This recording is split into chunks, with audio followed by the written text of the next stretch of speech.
Jonas, o grande profeta da Bíblia, que muitas vezes nós pensamos somente a respeito do grande peixe que o engoliu.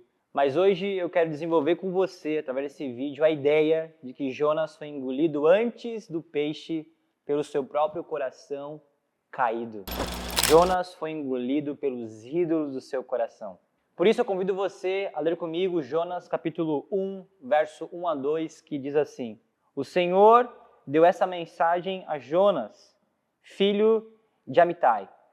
Apronte-se e vá à grande cidade de Nínive. Anuncie meu julgamento contra ela, pois vi como o povo é perverso.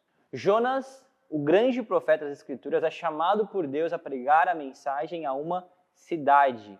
Nínive era a capital do grande império da Síria. Era o grande polo de poder militar, bélico, administrativo desse grande império. Jonas possui uma missão que não foi algo que veio do coração humano dele, mas algo que vem do coração de Deus. Vá até essa cidade e pregue a mensagem. O interessante disso é que Jonas, em 2 Reis, capítulo 14, afirma que ele conclama ou chama o rei Jeroboão a expandir Israel. É como se ele estivesse falando para o rei a seguinte expressão: vá e conquiste, vá e vença. Faça com que os outros povos sejam subjugados por Israel.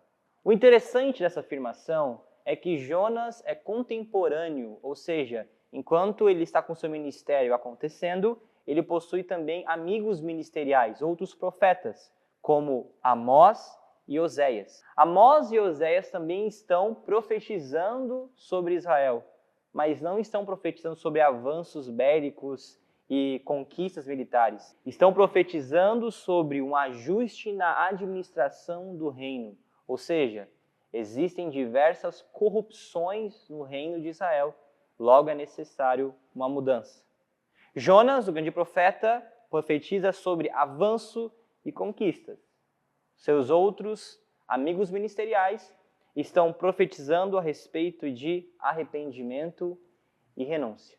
Nesse enredo tão diferente, Deus fala com Jonas: vá até Nínive. Logo, quando Jonas é chamado a ir a Nínive, ele também é chamado a observar o seu próprio coração. Porque pregar a mensagem na capital da Síria significa pregar a mensagem a um inimigo. Jonas, como profeta que desejava a expansão do reino, ele estava totalmente conectado com conquistas. Ele não queria que Deus perdoasse, ele queria que Deus realmente destruísse. Logo, ao se deparar com essa missão, e Jonas sendo realmente um profeta totalmente nacionalista e que ama a nação e que deseja desenvolver uma nação grande e poderosa, ele se vê em dúvida.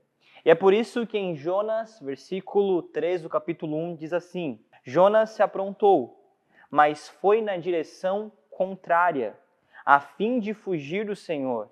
Desceu ao porto de Jope, onde encontrou um navio que estava de partida para Tarsis. Comprou a passagem e embarcou para Tarsis, a fim de fugir do Senhor. Jonas, ele foge da missão. Mas ele foge da missão porque ele possuía pelo menos duas possibilidades. A primeira talvez seria que a sua missão tivesse sucesso. E se a missão de Jonas tivesse sucesso, ele teria então a cidade mais poderosa do mundo antigo sendo levada a estar de joelhos diante do Deus de Israel. Jonas não quer isso. Agora, se a sua missão ela não desse certo, se ele fracassasse na missão, ele então estaria numa cidade totalmente perigosa, pregando sobre o Deus que eles não amam, uma cidade idólatra. Jonas talvez seria ali morto. Ele foge por conta do medo do fracasso. O ministério de Jonas era um ídolo no seu coração. Ele não queria fracassar. Ele também não queria que Deus fizesse a vontade de Deus. O que Jonas queria é que Deus fizesse a vontade do coração humano dele. Logo, nós sabemos o que acontece no enredo. Ele tenta fugir, mas logo ele é jogado desse navio no qual ele embarca ao mar e logo um peixe o engole e ele fica nesse grande peixe por 3 dias. Parece que a história está caminhando para um grande final. Ele fica no peixe, ele entende a graça e o amor de Deus, ele entende que ele precisa ouvir Deus. Ele então, ao ser expelido pelo peixe, ele vai para Nínive. Ele prega a mensagem e, pasmem, toda a cidade se ajoelha diante de Deus. Toda uma cidade, uma cultura idólatra, o centro do poder do império da Síria, se ajoelha diante de Deus. É incrível isso. Só que Jonas não fica feliz, porque Deus fez a vontade divina e não a vontade humana. É por isso que em Jonas capítulo 4, verso 1 a 3, nós temos o desenrolar dessa história. Jonas fica extremamente triste porque Deus leva perdão e misericórdia à cidade de Nínive. E diz assim: isso tudo deixou Jonas aborrecido e muito irado. Então orou ao Senhor, e preste atenção na oração de Jonas, o grande profeta. Antes de eu sair de casa, não foi isso que eu disse que tu farias, ó Senhor? Por esse motivo, fugi para Tarsis. Sabias que és um Deus misericordioso e compassivo, lento para se irar e cheio de amor. Estás pronto a voltar atrás e não trazer calamidade. Agora, tira a minha vida, Senhor. Para mim, é melhor morrer que viver desse modo. Jonas, em uma oração, pede para que Deus tire a vida dele.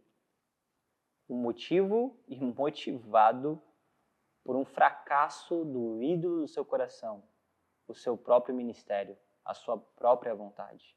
Ele deveria sair de Nínive realmente repleto de alegria, de felicidade, de júbilo ao Senhor. Afinal, uma cidade idólatra se arrependeu.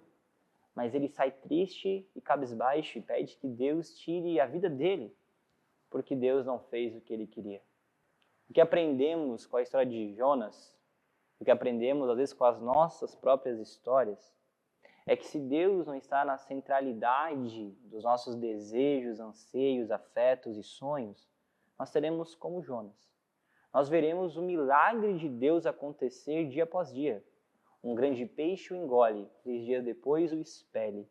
Ele vai a uma cidade totalmente caótica e idólatra, e toda essa cidade se dobra de joelhos diante do Deus de Israel. Mas mesmo assim não é suficiente, porque Deus não fez a vontade do coração de Jonas. Nós precisamos pensar a respeito desse fator Jonas, que está sempre escondido em nossos corações. Nós queremos sim a vontade de Deus. Nós queremos sim viver os planos e sonhos do Senhor, mas nós também queremos os nossos sonhos. Nós não podemos ser como Jonas, porque muitas vezes Deus pode permitir que venhamos a vivenciar e experimentar grandes milagres e maravilhas, mas se não houver uma grande modificação primeiramente em nosso coração, nós mesmo vivendo o milagre, iremos pedir para que Deus tire, quem sabe, a nossa vida. A vida de Deus faz sentido em nós quando nós realmente morremos para quem éramos e vivemos uma novidade de vida no Senhor. Essa novidade de vida nos traz N múltiplas possibilidades, mas a maior delas é viver a vontade de Deus. Por isso, não seja como Jonas, um grande homem, mas repleto de ídolos. Seja alguém que está disposto a fazer o que for necessário para que a vontade de Deus aconteça. E não somente aconteça, mas para que você venha a amar e desejar que a vontade de Deus realmente seja feita.